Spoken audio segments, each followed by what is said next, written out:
Hello, welcome. I'm Anna Goslin, Vice President of Client Services at EMAS Pro. I invite you to take a break with me and take a few minutes to reflect on topics that are trending in higher education enrollment management. We know it's hard to find time in your busy week to reflect on the big picture. Let's just take 5 minutes to take a breath and reflect on the context of our work together. This video series will look at emerging trends in strategic enrollment management and consider how they apply to our practices and goals. We hope it sparks your questions and generates conversation among your peers in the EMAS professional network.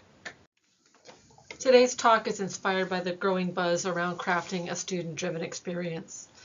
This topic has been on the rise lately, and it reminds me how our EMAS clients are poised to excel in this area.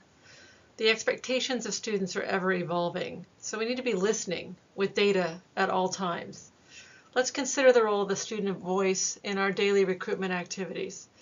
There are many ways to help you listen to students. Both quantitative and qualitative data assist in this.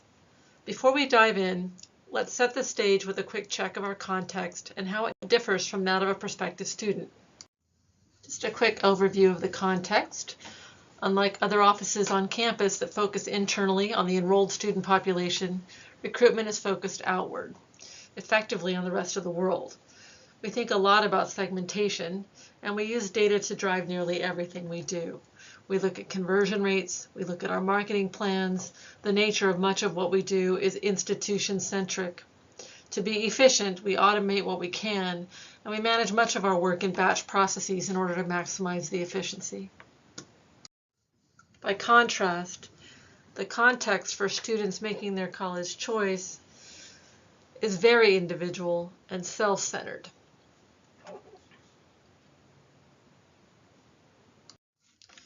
With that look at the differing contexts, we can reflect on how you have configured EMAS to uniquely support both the institution and the individual student.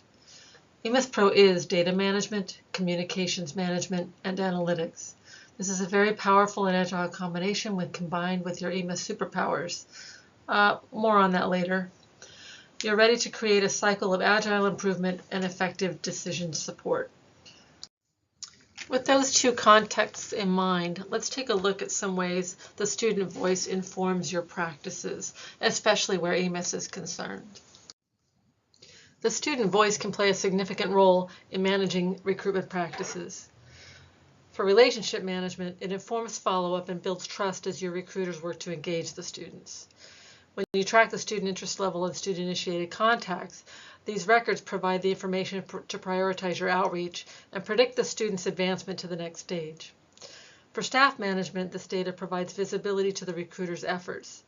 I'd like to share an example of the admissions director who regularly tells his team, "If it isn't an EMAS, it didn't happen." I mentioned earlier we'd get back to what we at EMAS call your EMAS superpowers. Just a quick side note, if you haven't done the EMAS superpowers exercise, I encourage you to schedule it for one of your upcoming staff meetings. It'll empower your team to identify gaps and balances, and it's a very helpful tool. Just contact me and I'll send you the video and instruction packet. When we look at how listening strengthens the 4 EMAS superpowers, we see how it hits every single one: relationship management, process design, interpreter, and vision. Let's take a quick look at some practical examples of tracking the student voice, mining the resulting data for insights, and using the findings to improve the enrollment experience. Let's start with tracking the student voice. Take a quick look at this list. Regarding tracking student-initiated contacts, it's not just how many, it's also the type of contact and content of the interaction. For example, is it an incoming text message? Is it a call from a parent? Is the student engaged, or do they just need help navigating the process? Other questions that you may be able to ask and gather from tracking this information are: where do the students find you? What is the quality of prospects from each of the social media and college search sites you're using? And can you correlate clicks with other student touchpoints? There are several ways to access the data that represents the student voice, providing a wealth of strategically valuable information. In addition to the detailed EMAS reports, 2 of the EMAS Kaleidoscope dashboards give you instant access to the students' input and level of engagement. The ACT College Choice dashboard shows you how they ranked your institution among their other choices, and the Student Initiated Contacts dashboard gives quick access to students who continually initiate contact with your institution. When it comes to analyzing this data, there are tips here to help you better prepare your data for analysis. We invite you to share your approach via the listserv discussion on this topic. We're looking to hear from you as to how the student story impacts your recruitment efforts and how it changed over time. To get you started, these are just a few examples of workflow and strategy supported by student-provided information. When you track your interaction, each individual follow-up with the student has continuity. This increases the personal impact of counselor meetings and telecounseling calls and helps you gain more information from the students you've now engaged. The more you know about the students who are interested, the more you can predict and identify new markets to extend your reach.